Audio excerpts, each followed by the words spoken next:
What's going on YouTube? JT's Reborn here, and welcome back to another edition of my DC comic reviews. And in this video, we're going to be talking about Absolute Batman, issue number 23. As you can see there's Batman fighting a variation of Clayface, so this is Absolute Clayface. It's also, I guess, the equivalent of Absolute Death in the Family, and a whole bunch of other stuff. So, issue opens up with Alfred talking to his daughter Julia, and we also have the Robins there, and, you know, some of them have more egos than others. Dick is kind of not really into the whole social media thing and, you know, popularity polls or whatever, but Tim certainly is in this universe, and Jason's really just hell-bent on just getting Batman, but Dick, you know, he's a little bit different. He, you know, kind of wants to, take things a little bit slower in some ways, like give them a chance to rest, but, you know, Jason's kind of the rebellious one. He's ready to go out there and just kind of get the job done. So that's what he kind of does. Alfred and Julia have a conversation about different stuff. We also have stuff going on with Babs, and, you know, Bruce has kind of like pushed everyone away as well in this thing. Even like his, you know, his friends like Killer Croc, Two-Face, Riddler, and Penguin show up, and, you know, he kind of points out like the whole board, like everything was set up, like you were at the zoo at this point right next to the penguins, you were next to the crocodiles, this whole statue with dueling personalities, that's you, that's you, that's you, that's you.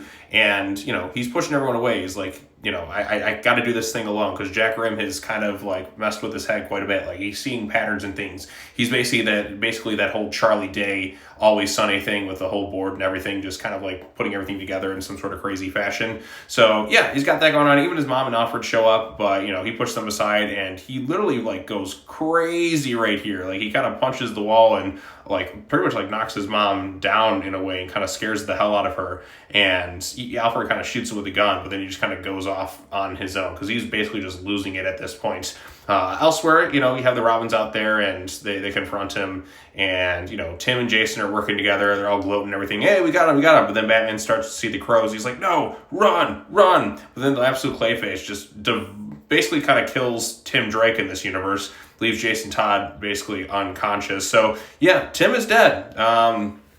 Granted, we didn't get the chance to really know this version of Tim Drake in here. He seemed to be a little bit different. Like, he had more of an ego in this, and, you know, he's the one who kind of gets stabbed brutally in this whole thing. So yeah, there's that, and then even kind of like recreate that whole like Death in the Family-esque panel right here, even though there isn't really as much of a connection between Bruce and these versions of the Robins. But yeah, Clayface escapes, and Jason wakes up. The Scarecrow's kind of off on the side, kind of laughing. He's like, oh, look what we did right here. And he's like, you killed him. I swear, Batman, you're going to meet your end when this is through. So he blames him for this. There's also some stuff about Bruce in the past, but the main thing here is, you know, Tim Drake is dead in this universe, and probably will come back as Red Hood, or maybe some other concoction from Arkham or whatever. But yeah, kind of a surprising thing to kill off this version of Tim Drake and not Jason Todd, but it's an absolute universe. I don't want them to do the exact same thing, and I think having Tim be the one, I think, works a little better in this context as opposed to just Jason Todd. Well, I didn't feel as emotional because, you know, this is the Absolute Universe version of Tim Drake, not the main universe one, and I really didn't get to know this version of Tim Drake very well. So it's just like, okay, it's just so many characters anyways, you could probably just off a few. But Jason's the only one, and it kind of like really stands out. And Dick too, I suppose, but, you know, the other is not like so much. Like, I don't really know much about Duke or Steph in this universe. Same thing with Tim. It's just we have all these different Robins in here. The only one not around really is Damian. We got a little bit of Babs too in this universe, but, you know, Dick's the only one, and Jason are the only two that really kind of stand out. But, you know, Jason's the hot-headed one, and Dick's kind of the more mature, I should say. Like, he's thinking things a little bit differently. He'll probably be the one to evolve the most in this universe. But yeah, so we shall see. But all things considered, you know, this is a decent issue of Absolute Batman. It's not the best in this run, but it's not the worst. The whole Death in the Family thing, I don't think works as well. I know it's like this version of it, but, you know, given like the previous, like the main universe, Death in the Family is really significant, but that's also because, you know, Bruce, it was like the first time he really ever lost a sidekick like that, and there was time spent with Jason Todd, whereas with this one, we didn't really get to know much about Absolute Tim Drake in this thing, so it's just more shock value in this thing. And, you know, sometimes with this whole Absolute Batman thing, when you're going for so much shock value, like over and over and over again, it doesn't leave as big of an impact as when they do like a big decision every once in a while. So it's a tricky balancing act to kind of pull something like this off. And, you know, Scott Snyder's done a pretty good job with a lot of things in this run so far.